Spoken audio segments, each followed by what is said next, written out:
Bismillahirrahmanirrahim. Assalamualaikum warahmatullahi wabarakatuh. Selamat pagi semuanya. Subahal khair. Kaifa halukum? Alhamdulillah. Insyaallah bi khair. Oke, pada video kali ini kita akan melanjutkan pembelajaran kita. Pembahasan kita yaitu tentang sejarah Wali Songo. Wali Songo adalah tokoh-tokoh penyebar Islam di tanah Jawa khususnya. Ini ada beberapa gambar. Oke, lanjut. Oke. Jadi, Wali Songo ini adalah para tokoh penyebar Islam di Tanah Jawa khususnya pada sekarang abad ke-15. Penyebarannya, kebanyakan para Wali Songo ini tinggal di daerah ini. Di Jawa Timur, di daerah Surabaya, Gresik, Lamongan. Jawa Tengah itu Demak, Kudus, dan Muria. Sedangkan di Jawa Barat, pusatnya ada di Cirebon. Mereka juga dikenal dengan Waliullah atau Wakil Allah atau yang dekat dengan Allah. Dan kebanyakan atau semuanya disebut dengan bergelar Sunan. Sunan itu dari bahasa Nusantara sendiri, susuhunan yang artinya dijunjung tinggi, atau suhunan atau artinya guru besar. Nah, ini kira-kira ada teori yang mengatakan bahwasanya Wali Songo itu merupakan keturunan dari Rasulullah, yang mana ada yang teori mengatakan itu dari Asia Tengah, ada juga yang mengatakan dari Yaman atau Hadramaut, ada juga yang mengatakan dari Cina, macam-macam. Tapi yang kebanyakan Wali Songo ini dari Tengah, Asia Tengah atau Samarkand ini. Maulana Malik Ibrahim atau Sunan Gresik. Nanti dari Maulana Malik Ibrahim sebagai sesepuh atau sebagai masyayikh dari para Wali Songo, kemudian memiliki keturunan sampai bawah sini. Oke, lanjut. Nah, inilah kira-kira, nanti bisa kalian lihat, perhatikan. Dari 9 Wali Songo itu kebanyakan dari keturunan dari Nabi Muhammad, ini generasi pertama, kemudian Maulana Malik Ibrahim, di sini. Keturunannya dari nasabnya dari Maulana Jumadil Kubro dari Husain bin Ali. Ini bisa kalian perhatikan saja gimana. Selanjutnya, inilah lokasi makam Wali Songo tersebut di Pulau Jawa. Mulai dari Surabaya di Ampel di sini. Kemudian di Gresik ada makam Sunan Gresik dan juga makam Sunan Giri. Di Lamongan ada makam Sunan Derajat. Di Tuban ada makam Sunan Bonang. Nah, di Jawa Tengah, di Gunung Muria sendiri, ada makam Sunan Muria. Di Kudus ada makam Sunan Kudus. Di Demak ada makam Sunan Kalijaga. Dan di Jawa Barat sendiri, ada makam Sunan Gunung Jati. Selanjutnya, wali pertama, Sunan pertama adalah Maulana Malik Ibrahim. Nama aslinya adalah Maulana Malik Ibrahim, atau dikenal dengan Ibrahim Asmara, atau As-Samarkandi, dari Samarkand. Samarkand ini di Asia Tengah. Merupakan keturunan ke-22, generasi ke-22 dari Rasulullah. Kemudian lahir sekitar abad ke-14. Nah, beliau ini hidup di masa akhir kerajaan Majapahit. Itu sudah menjelang keruntuhan kerajaan Majapahit. Beliau lebih akrab dengan berdakwah dengan masyarakat ketika itu, dan juga ini lebih terjun ke dalam dunia pertanian. Kemudian membangun pondok, dan dakwahnya dengan membangun pondok di daerah Leran, sekitaran tahun 1419, mengajarkan Al-Quran itu dengan hikmah dan dialog yang baik. Nah, ini. Kemudian ahli pertanian dan pengobatan.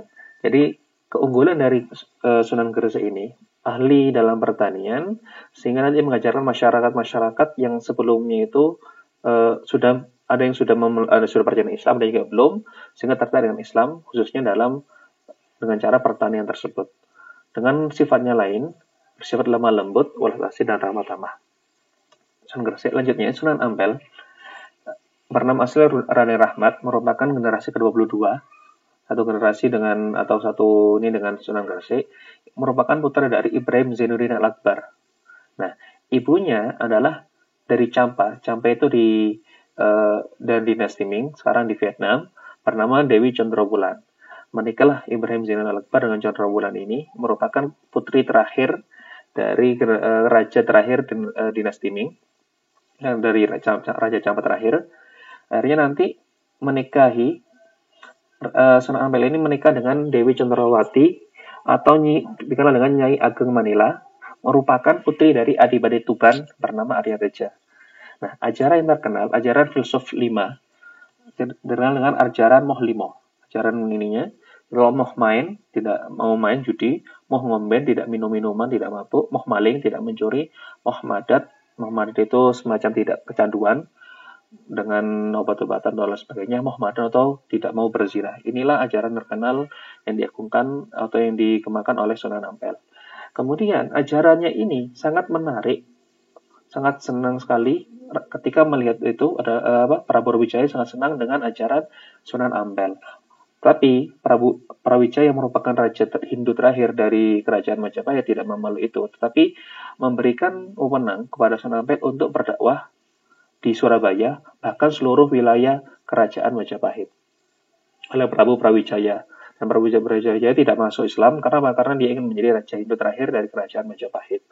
Kemudian yang terkenal juga, Sunan Ampel ini menciptakan huruf Bekon yang terkenal di dunia pesantren, kemudian wafat di tahun 1478 dan dimakamkan di daerah Ampel di Surabaya. Kemudian ketiga adalah Sunan Giri, dikenal dengan Raden Paku, memerintah di kerajaan Giri selama 20 tahun, nanti bergelar sebagai Prabu Satmata. Nah ini, beliau ini adalah seorang raja karena sebagai pemerintah kerajaan Giri di Gresik, berpengaruh. Nah, pengaruhnya tidak hanya di daerah Giri saja, di Gresik atau tanah Jawa, bahkan kerajaan-kerajaan besar ini ketika ingin menobatkan seorang raja, ini biasanya melalui persetujuan beliau. Jadi memiliki pengaruh yang luas bahkan sampai ke luar kerajaan Giri. Nah, kerajaan Giri sendiri ini berlangsung selama kurang lebih 200 tahun, sampai nanti diteruskan keturunannya sekitar 6-7 keturunan, dan keturunan terakhir adalah Pangeran Singosari yang merupakan raja terakhir. Nanti melawan Amangkurat, Raja Amangkurat II, dan yang bekerja sama dengan VOC, ketika itu masa kolonialisme Belanda, dan akhirnya wafat tahun 1679. Selanjutnya, keempat adalah Sunan Bonang. Bernama asli adalah Maulana Makhdum Ibrahim, merupakan putra dari Sunan Ampel yang merupakan generasi 23. Kalau Sunan Ampel 22, nah putranya ini Maulana Makhdum Ibrahim adalah generasi ke-23. Dakwahnya Sunan Bonang ini terkenal dengan dakwah melalui kesenian. Beliau juga berupa pengubah seluk wicil dan tembang tombok ati. Kemudian juga dalam gamelan Jawa, beliau memasukkan alat musik bernama rebab dan bonang. Bonang itu semacam yang dari tembaga yang warna itu, kemudian memiliki tonjolan di tengahnya. Ketika dipukul dengan kayu yang lunak, itu memiliki suara yang enak didengar. Nah, wafat di tahun 1528 di daerah Tuban. Beliau juga diperintahkan luasan dakwahnya, cakupan dakwahnya di daerah Lasem, Rembang, Tuban, dan Sepadan, Surabaya. Kemudian terkenal juga menciptakan karya sastra bernama suluk, suluk yang disimpan di Universitas Leiden Belanda. Jadi beberapa peninggalannya pun ataupun peninggalan tentang ajaran-ajaran beliau ini tersimpan di Universitas Leiden di Belanda. Kemudian suluk ini dari kata sulakat at-tariqah, artinya menempuh jalan tesak, atau juga dengan ini terkenal dengan istilah tasawuf dan juga tirakat. Jadi Sunan Bonang ini merupakan sunan pertama yang melakukan dakwah melalui kesenian, khususnya dalam gamelan. Kemudian selanjutnya Sunan Derajat merupakan Raden Kasim, merupakan juga putra dari Sunan Ampel generasi ke-23. Beliau adalah pelopor persatuan anak yatim dan orang sakit. Jadi sangat memperhatikan betul dalam keadaan anak yatim dan orang-orang sakit. Nah, beliau membangun pesantren di daerah Derajat, Paciran Lamongan. Kemudian memiliki beberapa peninggalan, antara lain adalah Macapat Mangkur, kemudian juga gamelan Singo Mengkok di museum daerah. Sekarang ada museumnya, Museum Sunan Derajat itu. Kemudian beliau diperintahkan dakwah itu di daerah sebelah barat kota Gresik. Ya, kemudian berdakwah di daerah barat Gresik, dan nanti di Desa Jelak selama 3 tahun di sana, nanti mulailah membangun ke 1 kilometer ke sebelah selatan. Di sana nanti menemukan wilayah strategis di daerah yang agak tinggi, membangun dan berdakwah di dalam Duur. Ini adalah suatu bangunan yang tinggi, kemudian dimakamkan di sana, yaitu di barat Museum Sunan Derajat. Kemudian dakwahnya sama menggunakan kesenian rakyat yang ada. Beliau juga terkenal dengan sahaja, dermawan dan bersifat lembut terhadap jelata. Juga terkenal sebagai ahli ukir. Ada yang mengatakan apa disebut derajat karena tingginya keilmuannya, tingginya sifat yang dermawan. Selanjutnya, Sunan Kudus. Bernama asli Ja'far As-Sadiq, putra Sunan Sunan Guduk atau Raden Usman Haji, dengan ibunya adalah Nyai Anom Manyuran binti Nyai Ageng Malaka binti Sunan Ampel. Jadi masih memiliki merupakan cucu dari Sunan Ampel dari jalur ibunya. Ibunya itu adalah Nyai Ano Manyuran binti Nyai Ageng Malaka binti Sunan Ampel. Jadi Sunan Kudus adalah cucu dari Sunan Ampel, juga merupakan generasi ke-24 dari keturunan Rasulullah. Nah, Sunan Kudus adalah merupakan orang hebat karena apa? Karena adalah merupakan panglima perang Kesultanan Demak dan juga adalah penasehat sultan dan juga mursyid dan juga hakim. Itulah Sunan Kudus. Jadi memiliki jabatan yang tinggi di Kesultanan Demak. Dakwahnya pun juga di kalangan penguasa dan para priai. Itu adalah memiliki muridnya antara lain adalah Sunan Prawoto dan Arya Penangsang, merupakan tokoh penguasa priai yang merupakan murid dari Sunan Kudus. Apa? Karena sejatinya sendiri Imam Sunan Kudus adalah orang yang berpengaruh di Kesultanan Demak. Kemudian juga buktinya peninggalannya adalah Masjid Menara Kudus yang sampai sekarang bisa kita temukan di Kudus sendiri, wafat tahun 1550. Nah, Sunan Kudus juga memiliki guru, ya adalah Kiai Telingsing. Nah, Kiai Telingsing ini adalah salah satu ulama dari Cina atau Tiongkok, yang mana datang ke Tanah Jawa bersama dengan utusan Laksamana Cheng Ho. Jadi Laksamana Cheng Ho kan pernah datang ke Pulau Jawa, bahkan juga dibangun masjid di daerah Demak juga. Nah, Kiai Telingsing inilah yang tinggal di Nusantara, kemudian berdakwah dan menjadi guru dari Sunan Kudus. Selain itu juga memiliki guru Ki Ageng Ngerang dan juga Sunan Ampel sendiri, sang kakek yang menjadi guru dari Sunan Kudus. Selanjutnya, Sunan Kalijaga, sama di Jawa Tengah, bernama asli Raden Syahid, merupakan putra Adipati Tuban. Jadi ke Kadipaten Tuban itu adalah Tumenggung Wilatikta, memiliki putra itu adalah Raden Syahid. Kemudian Sunan Kalijaga sendiri merupakan murid dari Sunan Bonang. Kita tahu bahwa Sunan Bonang berdakwah menggunakan kesenian, nanti juga diwariskan kepada Sunan Kalijaga. Dakwah dengan seni dan budaya berupa wayang kulit dan tembang suluk, ilir, kundul-kundul pacul. Nah, inilah bentuk ajaran yang diajarkan Sunan Kalijaga yang merupakan murid dari Sunan Bonang yang berdakwah juga dengan menggunakan kesenian, khususnya kesenian gamelan. Kemudian, secara nasab, Sunan Kalijaga ini merupakan keturunan Ronggolawe Hindu. Kenapa? Karena ayahnya ini, Adipati Tuban, masih memiliki keturunan Ronggolawe Hindu, walaupun ayahnya sudah masuk Islam semenjak kecil. Ya, jadi memang memiliki nasab darah biru. Kenapa? Karena merupakan anak dari Kadipaten Tuban atau Adipati Tuban. Tetapi walaupun dia berdarah bangsawan, Sunan Kalijaga sangat prihatin terhadap rakyat jelata sehingga gemar bergaul dengan rakyat jelata. Karena melihat banyaknya pemerintah atau penguasa yang mengambil pajak yang terlalu banyak terhadap para petani dan sebagainya, maka beliau lebih perhatian kepada rakyat jelata sehingga lebih bergaul dan bahkan menolak untuk diangkat menjadi Adipati Tuban. Nah, ketika itu Sunan Kalijaga lebih senang berguru pada Sunan Bonang sampai kedudukannya atau haknya untuk menjadi Adipati Tuban enggak diambil, akan nanti diwariskan kepada cucunya langsung. Kemudian lebih memilih tinggal di Demak dan wafat di sana. Setelah berdakwah bahkan sampai ke Jawa Barat. Selanjutnya, Sunan Muria, Raden Umar Said nama aslinya, adalah putra dari Sunan Kalijaga. Dari istrinya ada 3. Nah, istri yang dari Dewi Sarah binti Maulana Ishak inilah adalah lahirnya Sunan Muria. Nah, secara nasab pun, Sunan Muria adalah adik ipar dari Sunan Kudus. Ya, karena nanti menikahi adik dari Sunan Kudus. Kemudian daerah dakwahnya berdakwah di sekitaran Gunung Muria, di puncaknya bernama Gunung Colo di daerah Kudus. Nah, sasaran dakwahnya itu adalah para pedagang, nelayan, pelaut dan rakyat jelata. Kemudian mempertahankan gamelan dan wayang sebagai alat dakwah, dan peninggalan yang terkenal adalah tembang sinom dan kinanti. Lanjut. Nah, Sunan Gunung Jati yang terakhir ini adalah Sunan atau wali yang berdakwah di Jawa Barat.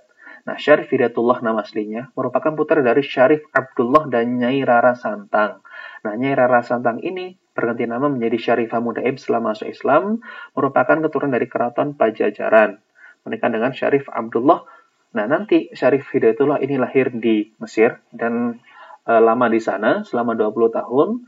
Tapi ketika sang ayah wafat, sempat diminta untuk menjadi raja di sana. Gitu. Tapi enggan. Akhirnya nanti milih pulang setelah itu pulang, kemudian nanti berdakwahlah di Jawa Barat. Pusat dakwahnya adalah di Cirebon. Nanti di sana lahirlah Kesultanan Cirebon.